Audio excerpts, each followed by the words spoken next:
another chat with the chief, and if you want to join the conversation as we kind of take care of some housekeeping things, you can go ahead and send in an email at chiefschat@rpcity.org. That's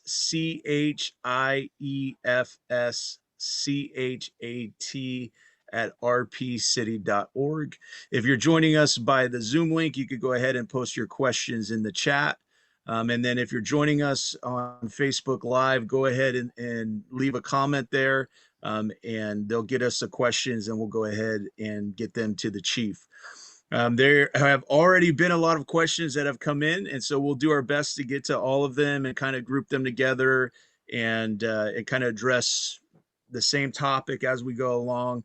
But if by any chance we're not able to answer your question, we'll make sure that Chief Mattis gets it and responds to you. So go ahead and send in those questions. And I'm going to kick it over to Lupe to give her instructions, and then we'll go ahead and get started. Hola, buenas tardes. Me llamo Lupe y voy a interpretar esta noche. Si tiene alguna pregunta para el jefe de policía, por favor use la función del chat. Ahora daré la bienvenida a Sean Shage, nuestro anfitrión, que es el párroco de la Capilla del Calvario. I'll turn it over to Sean. Thank you. Again, my name is Sean Sage. I'm the pastor at Calvary Chapel Rohnert Park. And it's a privilege again to join Chief Mattis here. And Chief, as we're getting closer to summer, one of the traditions that comes along with it is graduation. And many of us have loved ones that will be graduating. And so just to kick it off, I wanted to just ask, do you have a favorite memory of your graduation day? Yeah, I do. So I grew up in a very small high school in Biggs, California. The community was just under 1,000 people. My graduating class was just under 50. So very small. Just being the oldest in the family, the only son and the oldest, having the opportunity to graduate from that same high school my father graduated and played sports, and then being able to walk across the same stage he did, and then set that example for my sisters who were following. That's kind of what I remember from my graduation at that point, and being nervous and scared about what the next step was. And we complain about having to get up and go to school, but when it's over, all of a sudden you're saying, wait, it's the real life now, and what do I do? So I remember a lot of thoughts going through my mind. Well, good. Thank you. And speaking of teenagers and just kind of sometimes the trouble that they get into, our first question that we're going to start off with is from Bailey. And Bailey writes in and is concerned about these teenagers that are riding their bikes around and working at Sozo. We've seen them in the parking lot at University Square, popping those wheelies, riding around, almost getting hit by cars. And so the question is about helmet laws. A lot of the teenagers, young kids, junior hires, even younger, are riding around with no helmets on. And the question is, even in front of police officers, why helmet laws aren't being enforced, or why it seems like the helmet laws aren't being enforced, like the seatbelt law or the cell phone law. Can you speak to that? I mean, I would like to say that, we would, in a perfect world, every person who wasn't wearing a helmet or a seatbelt or had a cell phone in their hand, we could address. It's a pretty overwhelming number out there. And what we try to do is through education, because we know we can't chase these kids down. There's 4 or 5 in a group. We might be able to stop one, but 4 go in all 4 different directions. So it's hard. So we know that enforcement really isn't maybe the answer to that. So we're trying to address it through education. And, we lost a huge opportunity to do that this year without having kids in school, which meant my SRO wasn't in school, which meant there was no way to get these programs, no way to do the before school helmet checks. no way to ensure that if a kid didn't have a helmet, we got him a helmet. I mean, so, we really want to put education forth so that the student makes the decision to wear the helmet on their own, right? Because we've been able to show them just the devastating impact not wearing a helmet can have if you get in a collision. And you're right. Unfortunately, we didn't have that this year. With the schools were closed, so we couldn't get that education out there. And they are. I mean, we write tickets here and there, but we really try to just educate the kids to get them to wear the helmet for the right reasons. Because even a citation isn't always the answer. Getting a citation is not going to make a child wear a helmet. We hope the parents can help us with that too. And enforcing the importance of that. And I know when you're over 18, you don't have to do it, but it's kind of hard to tell your 14-year-old to wear a helmet if you're out on a bike ride and you're not. So we would encourage the parents to set that great example for us too, and help in that area. I have on average a sergeant and 4 or 5 officers out there during the day at a given point, and there's 400 kids riding bicycles without helmets, so it's kind of hard to get them. So we have to do this. We have to come together as a community and do this. But next year, I'm hoping with the education for it, we can convince these kids that it's the right thing to do for their safety. Great, thank you. You mentioned the SRO. I'm not sure if you've mentioned it before, but can you go into a little detail what the SRO is and kind of the different programs that they bring to the school? Yeah, so we have a school resource officer, SRO. Her name is Gina Piccinini, and she's phenomenal. She's she's one of our younger officers, so she can really she understands the kids. She's very easy to talk to, easygoing, very approachable. She's a perfect person to be on campus with our students. And the SRO, the idea behind the SRO is it's not an enforcement officer. We're not putting a traditionally cop on school. We're not there. She's not there to look for kids doing wrong. She's there, one, to create a positive image between the police department and the schools, so kids can see, hey, she's all right for a police officer, right? I can talk to her. So we want to create that positive reinforcement. She's also there for their safety.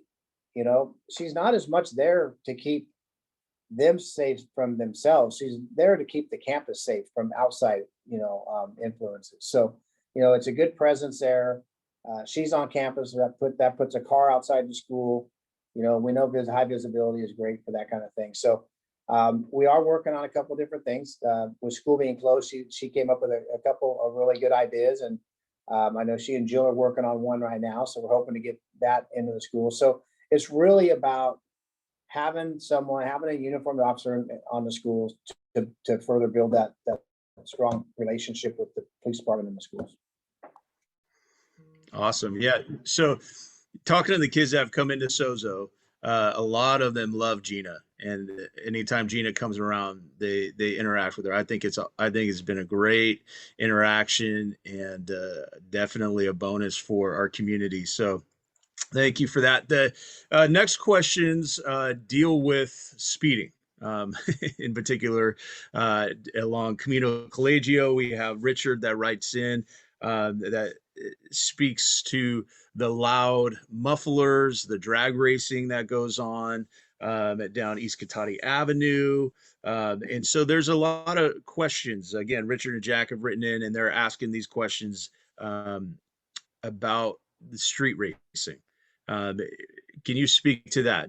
Is there particular neighborhoods that you're paroling more than others? Are there ways that the community, if they're hearing it on a regular basis, can get in contact with you and let you know so that you can go parole those areas? Yeah, absolutely. So, I've talked about the fact that if you just call in or you let me know, I always get it over the traffic. And the new email, the Chiefs Chat email, has been really good too, because if you can email right directly to Chiefs Chat email, and all those complaints go straight to our traffic and our patrol division. Our officers want to know where the problems are because they want to be able to target areas. They don't just want to be driving around aimlessly hoping that they're in the right area at the right time. So, I tell people that if you can give us, if it's all day long, then that's fine. But if it's, particularly, at end of day, between 5 and 6, when people are getting off, we see a lot of it. on Camino Coliseo, hey, then we kind of can target the area. So please write in. And if you want to use the chiefschat.org email, that's or rpcity.org email, that would be a great way because they're easy for me to forward on and let the patrol know. You know, we have Camino Coliseo golf course, Lancaster, believe it or not. We get a lot down in Lancaster.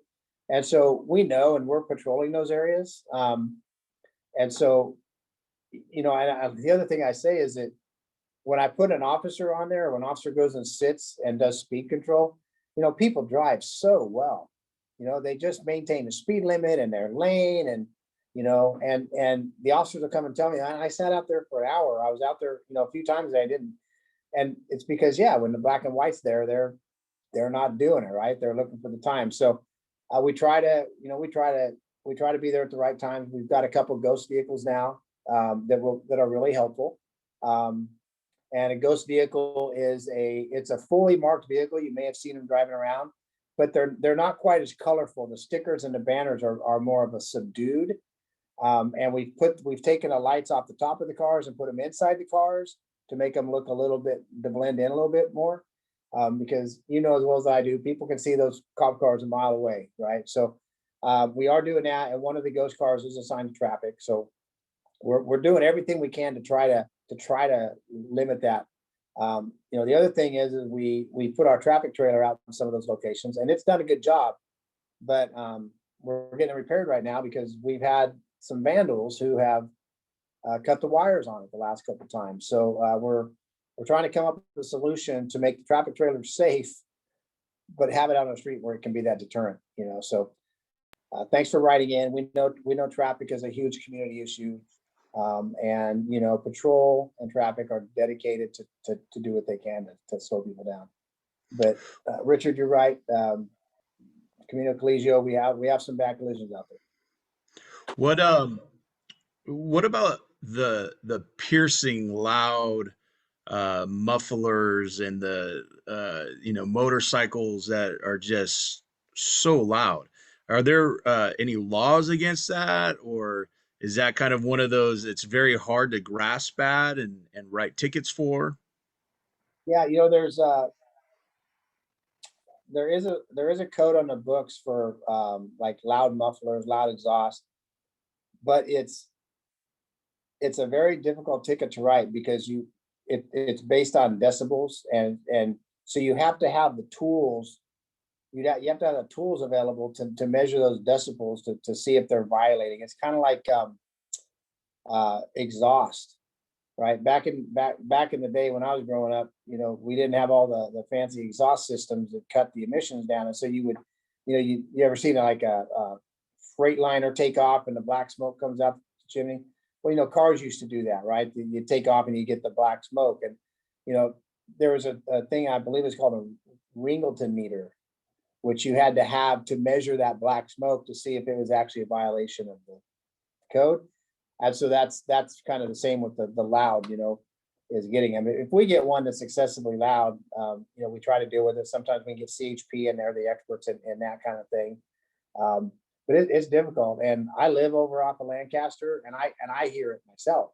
And there's been a couple times I've jumped in the car and tried to go down and find it. By the time I get to the end of the road, it's literally like 2 minutes. There's no one around, right? So, but yeah, it is a violation, but it is a difficult violation to do because you've got to be able to measure the decibels to determine whether it's in violation. Speaking of difficulty, that someone wrote in and is asking about specifically Camino Colegio and the speeding that goes on there. Is it possible for the officers to find a side street and sit there, or do the police cars need to be in plain sight in order to write a ticket? That's a great question. What the entrapment question, right? When they used to hide behind the billboards and the signs off the freeway. So no, we don't have to be in plain sight. We do have to be in a marked patrol car. For instance, so like myself, I have a black SUV. It's all outfitted inside with lights and stuff, but it does have markings. So that's the vehicle we would love to go do traffic control in, right? But we can't because it has to have official markings on it, which is why we went to the ghost decals and changing the complexion of the cars. The problem is when we're doing speed, we have generally you need to be able to be in line. The vehicle needs to be coming at you or going away from you in order to use the LiDAR and radar that we have. So cars going sideways, you can't LiDAR or radar them going across or sideways. You know, there are ways to do it where the officer can park and get out of the car, so the car's not invisible. But it's interesting enough. If you got a car coming down, say Camino Coliseo, and you're out of your car's parked far enough away so it can't be seen, but you're out of it, and you get a car marked at 60 miles an hour, you know, now you try to get back in your car, that car has distance itself, and on side streets sometimes it's hard. So it can be done. I'm not saying, but it definitely makes it difficult because speed you really need coming at you or going away. That's how radar works. Got it. Thank you. All right. Our next question comes in by email, and there is some concern about RVs, trailers that are setting up in different neighborhoods, specifically A section, B section, and C section. That it's clear that the driver or the people that have the RV don't live in the neighborhood. They're just coming and kind of setting up shop for a couple nights. And it seems like in this particular instance, there's some shady characters that are coming and going from the RV. Can you explain kind of the guidelines, what is acceptable, what the ordinances are, what you guys are allowed to do, what you're not allowed to do to help alleviate that situation? Yeah, so currently the ordinance we have on the books, the one that we can address that with, it's a 72-hour parking. And you know, our homeless or unsheltered, and you know, that's an interesting word when someone's living in an RV, but you know, people who are living in an RV because they don't have a permanent home, they've kind of figured it out, right? They know that when they get in the parking lots or you know, the parking rides, we're moving around because they really blend, they stick out, right?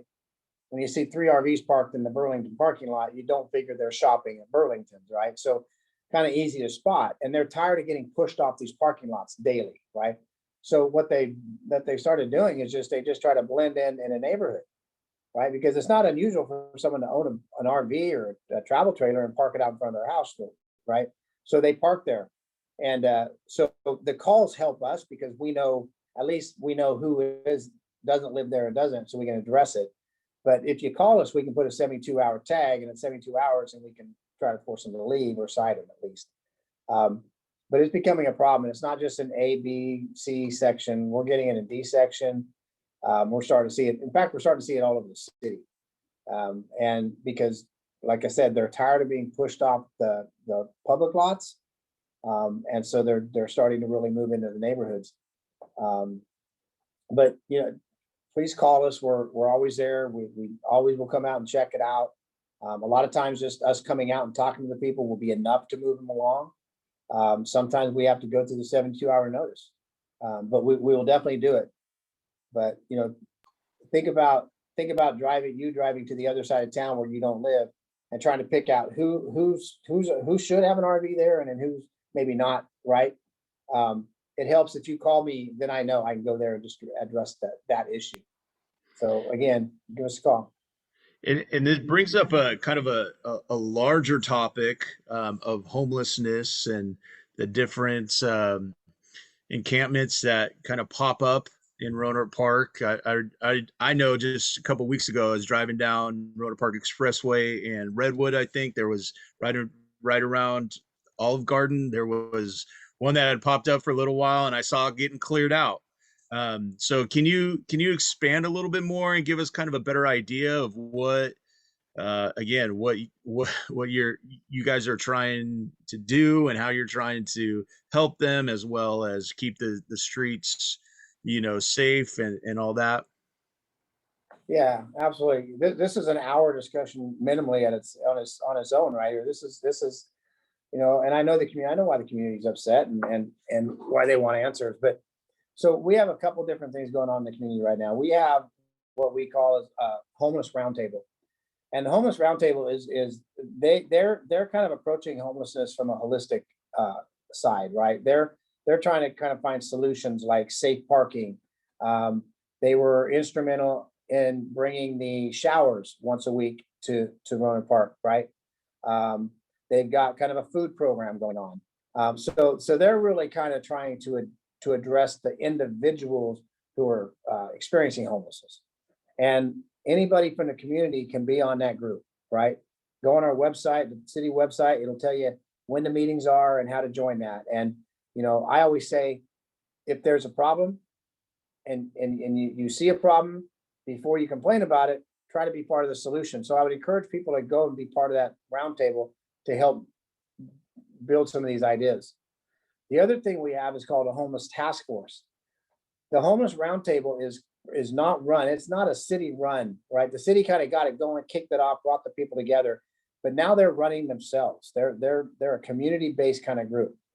The homeless task force is a city group, and it is made up of individuals from.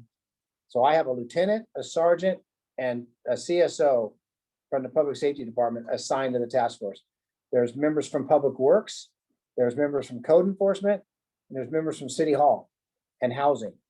It's about a eight to 9 member group of decision makers, right? Not people who have to go somewhere to get things done, but can make decisions, who are on this homeless task force. We address encampments. We address the RV parking. We try to address the issues that homelessness creates for the city. So when you see a camp go up and then you see it disappear, that was a homeless task force. That was different members, identifying it, contacting, posting, and cleaning it up. So that process goes through. And then we have the city has a contract with Catholic Charities for hosts who come in and work with the public safety department, public works, and they're out contacting our unsheltered, and they're trying to get them into services, right? Get them into detox, get them into rehab, get them into supportive housing, just get them off the street. So we're working, we've got a lot of things going. And if you watch the council meetings, it's been a big topic. There's a special council meeting where the council, we've got some more direction. And so it's one of the council's priorities and goals for this council to address it. And I think if you watch the budget hearings, when they come up, you'll see financially and budget wise what the city is trying to put towards it to help clear it. So that's kind of what we got going on. It's a 3-prong approach. And you can see it's still here, right? It's a really tough one to just, we're not going to end it overnight. So please be part of the solution for us. Help us. So if someone sees an encampment go up, they just should contact you and let you know where it's located, and then it'll get passed on to the task force and they'll go out and handle it. Yep. They can send it to us, or I'm think there's a, yeah, if they send it to, they can send it to Chiefs chat, they can call us. And once we've identified it, then we send it to the homeless task force email, and everybody gets it, and we all start addressing it. Okay, great. Thank you. And then the question that came in from Facebook in regards to this is in regards to citations. If someone is typically homeless, then they don't really have the funds to pay for citations. Are citations something that is effective, or is it more just the actual cleaning out the encampment and being there to, how do you handle that? Gently. So everybody, I'm sure by now everybody's heard about the Boise decision. There was a decision came down out of the court based on a case that was out of Boise that says you cannot remove a homeless person from public property or any property open to the public unless you have a place to house that person. You have to, and it goes further to say you have to have a bed in your city to house that person. So if I had shelter beds in the city, I could go to you and I could say, you need to leave. You cannot be here. I have a bed for you. And if you refuse the bed, then we can go down an enforcement portion, right? But if I don't have a bed for you, I can't make you leave. The law says I cannot force you to leave. So what we do with the cleanups is we come and we say, you can be here, but your stuff is a nuisance. And so we're going to remove your stuff and we're going to store it for you. We can't just throw it away. We have to store it. So in essence, what we're doing is we're saying you can sit here. I don't have a bed for you, but we're going to take all your stuff. Now we're going to protect it and it's going to be stored in a locked facility. And when you're ready, you can come and get it. But it kind of puts the person in a position where, well, if I don't have my stuff, then I need my stuff. So I'll pack it up and go. So what they normally do is they pack up the stuff's important. They leave the trash. So we come in and clean the trash, right? Citations are not really effective. You're absolutely right, because the courts are looking at it also as it's a punishment for someone who doesn't have the means to take care of themselves. So the courts really aren't finding people. So that's not effective. So that's why we're really trying to work the holistic area and try to get people into services and move them towards services and have host in, because we tried to arrest our way out of homelessness and it didn't work, right? For years we just figured, well, we'll just arrest them. Well, that didn't solve the problem. So we understand that there has to be a better approach. Great, thank you. And I want to get back to some of these questions that came in over Facebook. And sorry to jump back to kind of the speeding issue and things like that. There's a question from Facebook about losing sight. If you're in the car, you get out of the car, you get the radar reading, and then you get back in the car. And by the time you get back in the car, there's already some distance. A question came in about getting the license plate number on camera. What are you able to do with license plate numbers on camera? So we can, that's definitely helpful. And I hope, and maybe I misspoke earlier.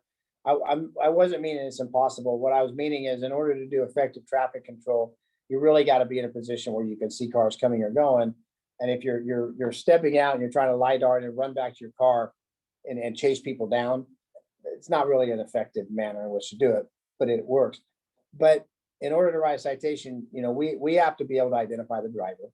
So the license plate helps, but we definitely need to see who's driving. And, we can't get a license. We can't see a car go by, get a license plate, and then go the next day and say, well, that was your car, so I'm giving you a citation. I have to be able to say, I stopped you in this car. I see that you're driving, you're in control of the car. Now, where license plates do help is if it's a speed contest or when they're doing the donuts. I don't need to see the person who did it. I just need to see the license number, and I'll write a search warrant, and I'll go take your car for 30 days. Right? Because I'm just taking the car. I'm not going to cite you. I'll take your car for 30 days. So license numbers are helpful. And if you do see someone speeding and you get a license number, you can call us. I can tell you, in my career, I have shown up at a lot of people's houses and let them know that I received a complaint about their car and that I'll be keeping an eye on it. Because now they're on my radar, and it solved a lot of problems. So yeah, we would never turn down information like that, but it doesn't necessarily mean we'd be able to write a citation behind it. But there are things we could do. Excellent. And a question has come in about, instead of having radars and people sitting there taking this speed, what about red light cameras? Has this been mentioned for Rohnert Park, having red light cameras or cameras that are set up to catch the speeders, or is that just not feasible?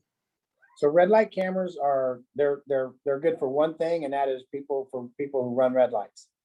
That's what a red light camera is. It shows the intersection and the light. And if you cross a certain part of the intersection when that light turns red, it takes a picture and sends the information. But it's strictly for red light violations. The problem with those have been challenged so much in court because it's a camera seeing a person and it's not an officer or a person seeing a person, that right now I don't know where it is, but it goes back and forth to whether they're even legal or not.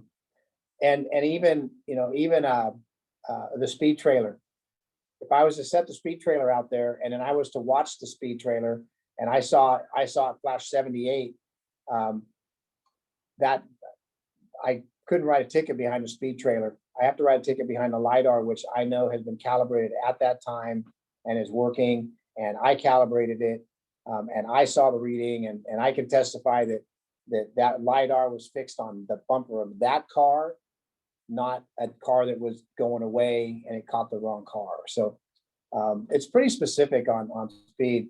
And the other thing with radar and LiDAR is the radar and LiDAR are used to confirm an officer's observations. So the officers have to go through a lot of training in speed estimation, right? And they have to be, I believe it used to be within 5 miles one way or the other in their speed estimations over a certain period of time in order to be certified. And so when I'm running radar or LiDAR, I see a vehicle and I estimate its speed based on my observation and training. Then I use the LiDAR and radar to confirm my estimation. So there's a lot into it and how it works. And so, that's why, but we do a lot. You'll see car officers sitting on with their fixed radar or LiDAR, and you'll see our motor officer, he's usually straddling the bike, doing LiDAR one way or the other, because he has to target a specific vehicle. He has to be able to testify that I had the LiDAR on that license plate. So. Excellent. Well, we have another question that's come in, and the question is from Facebook. Have you had any movement on a virtual ride-along with one of your officers? I'm assuming that this conversation had taken place in a previous chat. It did, and Jill and I talked about it afterwards a little bit, and I actually, my city manager and I actually talked about. I was talking about the idea that had come up. We are we're hoping to open up ride-alongs here pretty soon with things opening up and the masking kind of changing and vaccines. So we're hoping to get our ride-along program back anyway. But the virtual ride-along program is a good idea. There's just some hiccups that we got to get through on how to do it, because officers often look at their MDTs, which is their mobile terminals, their data terminals, and there's information on that can't be shared, right? So if I got an officer who's got a body camera on, he's looking, so it's like, how do we? And then there's things that when they go in a house, right, even a ride-along doesn't get to go in. So there's victim protections and confidentiality stuff. So I really like the idea. We're just trying to figure out how to do it to stay within the confines of our confidentiality laws and state laws and CLETS laws. So, but on the good front, we are hoping, within the next couple months, we can start opening up ride-alongs, get the community back in here to take a spin around the city with one of our officers. Great, thank you. The next question that came in from Facebook is kind of a personal question and a professional question at the same time. What is your greatest challenge being the chief of police and the chief of fire at the same time? Since Rohnert Park's just a unique situation, what is the greatest challenge that you face in trying to manage both of those? So I think professionally, it is the fact that I do not have a fire background. I have been in law enforcement for 31 years, and that has been my entire background.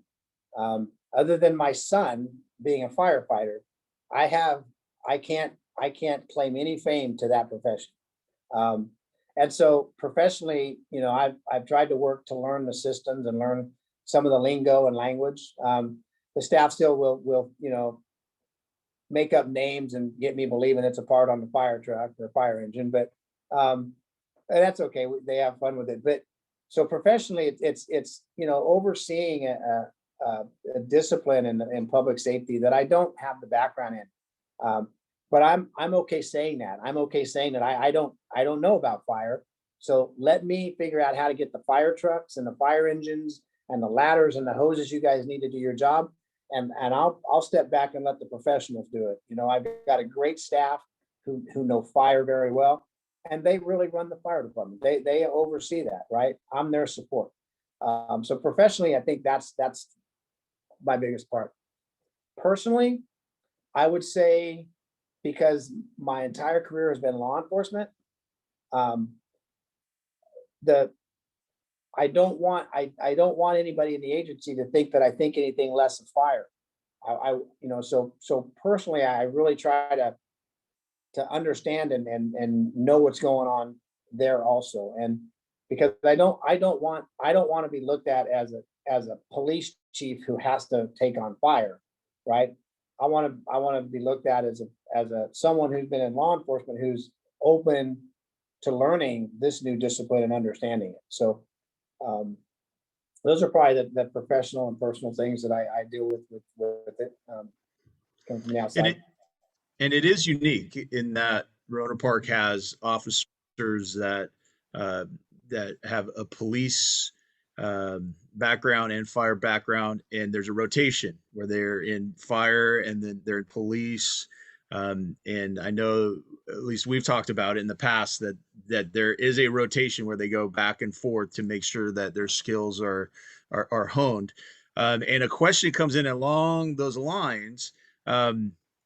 JG writes in and asks questions about the flags, the different flags that are out there with, kind of the black and white background. And then you have the blue stripe for police, the red stripe for fire, and the green stripe for military. And the question revolves around unity. And, the United States of America flag, the red, white, and blue, has kind of been what everyone's flown before, and now there's these different flags that are coming out, and it seems to create a divisive situation. And so can you speak to that? Just, I know it's kind of getting more into kind of your personal perspective on that, but I just wanted to throw that out there and see your thoughts on that. Okay. That's a great question. Yeah, and you got yellow for dispatch, and I think gray for corrections. And I mean, I always heard of, these didn't get big until recently. They really didn't. And the blue line, that always just, what that always meant was just a support, right? I support law enforcement, or I support fire, or I support the military. That's what those meant. It was just meant to show support. And it wasn't meant to create divisions, within our country or nation or city or state. But unfortunately, there are times when people take something that is very innocent and means something in a very supportive way, and then it gets turned to be used to mean something different, and I know that, when I turned on the news and I watched the insurrection at the Capitol and I saw the flags flying with the blue line, it's like, that is not what that represents, right? The anarchy and white supremacy, that is not it. That's not what that flag meant. And and by you doing that, you just gave that flag a completely different meaning, right? And so it's disappointing to me that we could have something that was very innocent, that was there to show support, and now it's because of how it was used and how it represents. Now it's a negative, and you just took something good and turned it to something that means something bad. So, I hope that people, when they see that flag, I hope that they remember that, you know, that flag, that thin blue line was just, it was just for support. We support our law enforcement, or we support our military, we support our dispatchers, right?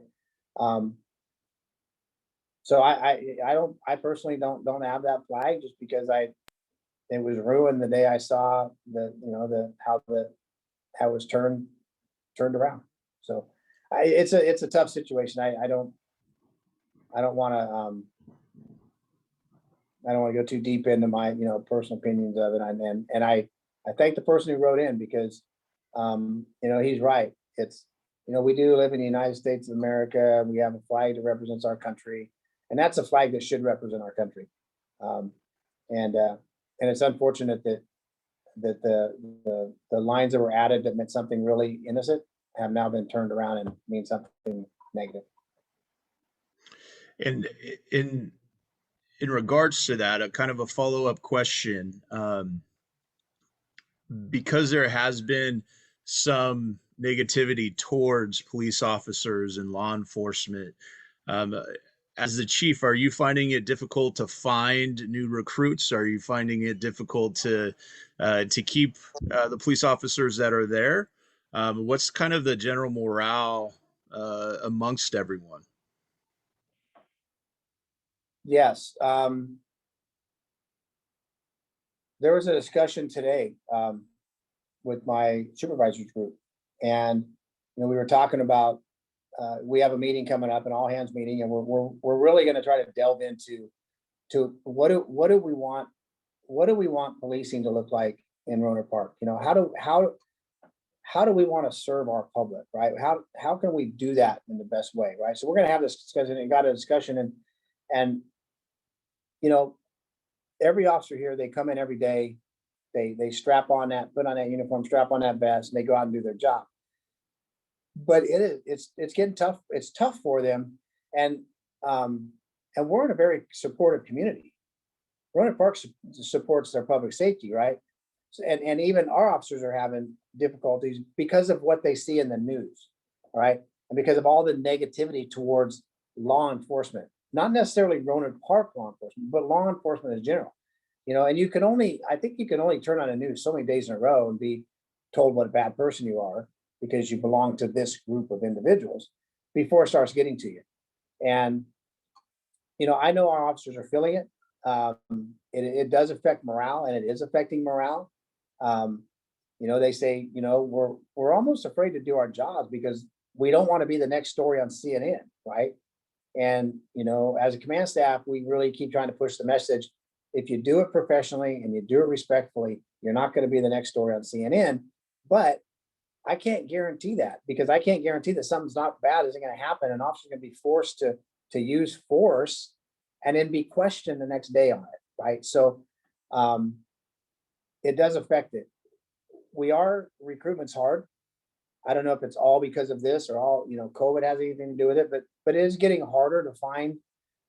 You know, we noticed that where we used to have 200 people showing up for the physical agility, we now have 60 sign up and only 30 show up, right? And so recruitment is much more difficult. We have to think of new ways to do it. And I don't know how much of it is people just like, I don't want to, I'm not even be, who wants to be a cop right now, right? So um, it is tough, but I just want everybody out there to know that you have dedicated people here coming in every day, and they're you know, they're leaving their families and their loved ones and their kids behind to come here, put that uniform on, and go do their job and serve you. So, you know, this is maybe a good time to say it. Let them know you appreciate them. You know, if you come across one, you know, one of our officers, and just let them know you appreciate it. I know they would appreciate it. They just want to hear that you're thankful that they're putting on that uniform every day and coming out and doing the job. Great, thank you. We also have a question. Bonnie writes in, and Bonnie would like to know about personal safety devices, such as pepper spray, alarms, micro stun guns, etc. Um, what are the most effective, and any thoughts that you could share about them? Safety tips or when is the appropriate time to use them, how to use them. If you could speak to that, that would be Yep. helpful. Okay. So the best safety tip I can give you is when you're outside and you're in public places, put your phone away. All right. Because we get so distracted by our phone and all of our attention's on our phone. We don't even know who's around us, who's walking up on us, who's approaching us. Right. So try to really, really, when you're outside, keep your head, your eyes up, look around, pay attention to your surroundings. That is the best thing you can do. Another thing you can do is, try to go places with a friend. If you're going to go out for a walk, walk with somebody.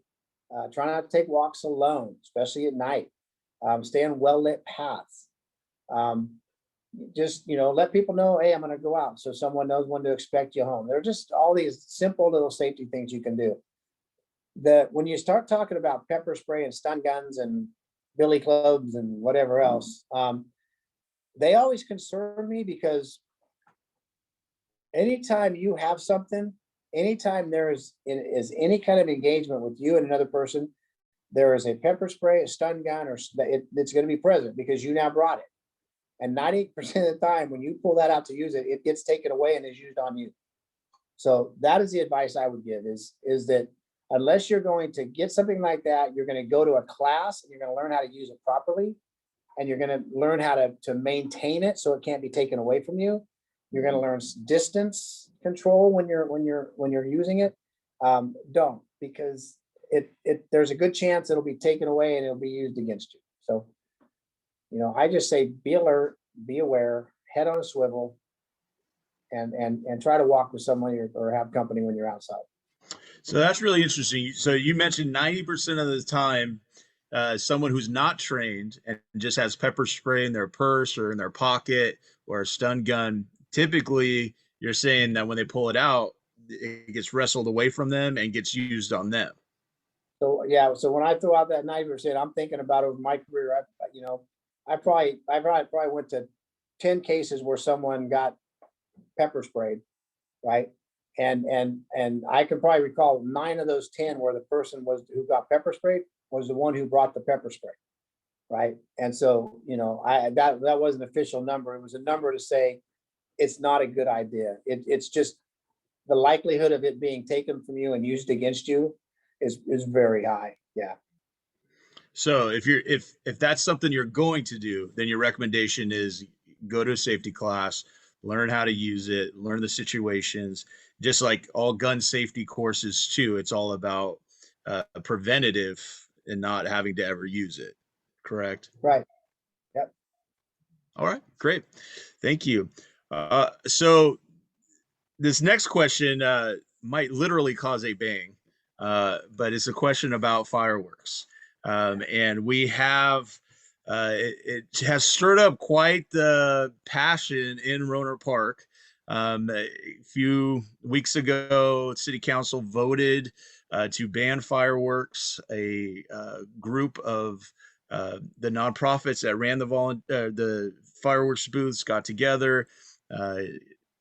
Full admission, I'm part of that group, and we gathered enough signatures, turned them in, and so there's been a lot of talk within the city council. And Anita writes in and just asked, because most people don't turn into the city council meetings, if you could just kind of recap your staff report. You and I have talked about this at different times, and you have mentioned that you think you wrote a pretty good staff report because both sides of the issue quote you to support their point of view. So can you just go through kind of the bullet points, um, you know, with what you presented to the city council? Yes, I don't have it in front of me, so I'll try to remember my best. But we try to give council some options. This is the third year in a row we've come before council with fireworks issue. And so one of the things we talked about was one of the concerns is the dry conditions that we knew we were coming into this year. We know, in fact, fire season officially started yesterday, so which is about 2 months earlier than normal. So that was a concern. So we voiced that. One of the other things that I voiced with the concern with the 4th of July and the sale of safe and sane fireworks is that because everybody comes out to the front of their house and everyone's out in the streets, it makes it really difficult for us to navigate the community, to get to calls for service, to get to into cul-de-sacs because of everybody, so many people on the street. It's awesome to see everybody out in the street, but from a public safety, trying to get a fire truck or a police car to the end of the drive makes it very difficult. And then just just the sheer number of volume of calls that we handle during that evening. But I also understand that our enforcement is really as a result of illegal fireworks.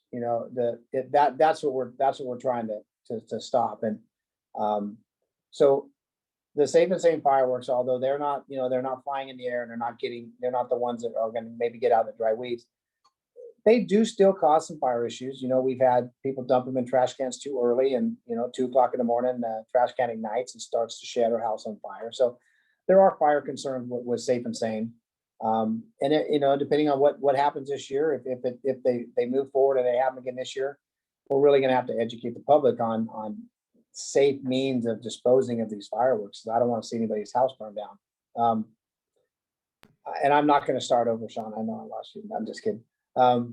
But we handled about 730 dispatch calls last year from 8 p.m. on July 3rd to 3 a.m. on July 5th. And on 4th of July, I do have a couple numbers, so I was writing them down earlier. We had, of that 760 calls, 446 for fireworks, right? And in addition to those, we had 283 text messages that didn't go through dispatch, that came through the NAILM app, that came straight to the officers and my staff. So it is an extremely busy night for us, and navigating the community, getting emergency vehicles to where they need to go is definitely a concern. Now I do know that I think the city, I talked to PD Services Director today, and the city is looking at, I believe, at putting on a fireworks show, a community fireworks show. So, maybe that will relieve some of that congestion in our streets if people, attend the show. And so we'll see where it goes. But yeah, it was interesting because, like you said, depending on what side of the issue you were on, you took parts of the staff report. So I guess I thought, well, it must have been okay if they're both using it. So just again, because for whatever reason I dropped off and now I'm back. You talked about, even regardless if fireworks were sold or not, that you would still be out there. And the ones that are causing the most problems are the illegal ones, the structural fires, and the dangerous ones are the legal ones. And so getting rid of safe and sane doesn't necessarily mean that you're going to be able to take the night off where there's not going to be those calls and the fireworks and things like that. Correct? Yeah, we would be, regardless of whether they're safe or sane fireworks, it's all hands on deck because of the issue of addressing the illegal fireworks. Those are $1,000 fines if we find you. And I don't even have to see you light it. I just need to see it come from your property, and you'll get $1,000 fine. So we would still be addressing that regardless of whether they're safe or sane fireworks this year or not. But like I did say, the added issue that it brings for me is trying to figure out how to get emergency vehicles down streets that are filled with 50, 60 people out lighting fireworks in the street. That's saying that. Yeah. So if you're listening and you're someone that wants to continue the fireworks and keep them safe and sane and to help out the police officers, then the biggest recommendation is to do it in the driveway, or do it closer to the driveway, not out in the middle of the street. So it makes it difficult for your officers to navigate through. Correct? Yeah, we've got to come up with a solution to that. Definitely. So if we move forward and are safe and sane, we'll be addressing that, and we'll be addressing the proper disposal of it. Yeah. Excellent. Great. Thank you. And then along with that, Anita just wanted uh, you to kind of outline um, uh, harassment and threats of city council members that are receiving in regards to the fireworks. Like I mentioned earlier, the passion behind it kind of stirred up, and I know everyone on the nonprofit side, when we heard about it, all of us were appalled and denounced it. There's no room for racism. There's no room for hate. I mean, the way we all grew up in the country that we live in is you can agree to disagree. You could view things differently without being hateful, without being racist, and things like that. But can you address some of Anita's concerns? Well, we did have concerns from council members because they received calls and emails that they felt were, threatening. And I've actually talked about this prior on this chat with the chief, and one in particular was, there was someone who called in, what I was told, they called in and it was a block number, and they made some extremely racial comments that were completely unacceptable. And what I said about that is one, like you said, you can have your opinion, right? We come here, we work to protect your right to have your opinions and your free speech, right? I will die to make sure that happens, that you have that. But there's an expectation that you do it in a respectful manner, right? You don't get carte blanche to say what you want and be disrespectful when you're doing that. I won't support your speech with that. In fact, what I've done is said that if you're going to do it in such a way that you're masking yourself and you're keeping yourself hidden when you're doing this, I think it's cowardly. And it's so you get no credit for that, because it's the person who can come out and identify themselves and have an opinion who I respect, right? So yes, have your opinions, disagree, right? And have the discussion, but you got to do it respectfully, and you know and you can't you can't threaten just because you're not getting your way, or because someone has a different opinion. It doesn't give you the right to make racial slurs or threats. That's just not acceptable, right? So but we're dealing with it, and the council understands what we've done. I've had conversations with them, and we're making sure that they're safe, and we'll continue to do that. But hopefully this issue is at least going to come to a resolution, and there won't be any need for that continued behavior.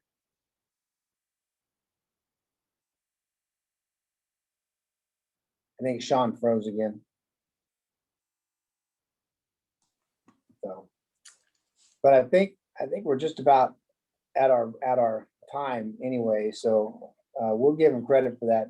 He owes me a minute somewhere. But I did see one of the questions that came in early. Oh, you're back. You keep freezing. I don't know. I keep flipping out. Technology is so great. I love it. I know. Well, we agreed that you were going to owe us a minute, but we might let you off the hook with that. So, I'll end with this real quick. One, like I said, if you see the officers out there, and if you think they're doing a great job or you appreciate them, just let them know that. I know that these times they would appreciate hearing that. They don't usually hear that all the time. And then again, I just want to thank everybody who joined tonight. I know giving up an hour of your time on a Tuesday night, every couple of weeks I'm asking a lot of you, but I enjoy it, and it means a lot to me that people actually are engaged and we're having these conversations. And then one of the questions that came in on the Chiefs chat that I know didn't get asked tonight because there were so many questions, I can't believe it, is if you're interested in hosting, please let me know. Because this is a community forum, and I'm really looking. I'm open and would love to talk to anybody who's interested in hosting. Sean's going to get tired of me asking him, so I probably need to get a bigger list going. So if you're interested, just let me know. Just reach me over the Chiefs chat at rpcity.org, and we can definitely chat. And I don't know if it's easy or not. Sean makes it look easy, but I don't know if it's easy to host or not. But this You is your chat, so you let make me it know if very easy. You're very candid, and I just appreciate knowing you. I appreciate you answering the questions that when I ask them, I think, oh, this is gonna be a tough one, but you answer them forthright, and I appreciate it. So you make it easy, and sorry to interrupt you, but I just wanted to throw that out there. you didn't interrupt. Thank you, everybody for joining. Jill, Lupe, again, you guys are awesome. That Jill is the brains behind this thing, so I really appreciate that. And Lupe, you are the voice of our Hispanic community out there, and I appreciate that. And Sean, of course, I appreciate you. So everybody, we'll see you. Is it 2 weeks, or do we have an extra Tuesday in there? No, I think it's 2 weeks. I think it's June 1st. That's the first Tuesday of June. So we're landing on June 1st and then the 15th. Then I'll see everybody on June 1st. All All right, right. take care. Bye, Bye-bye. See everyone. ya.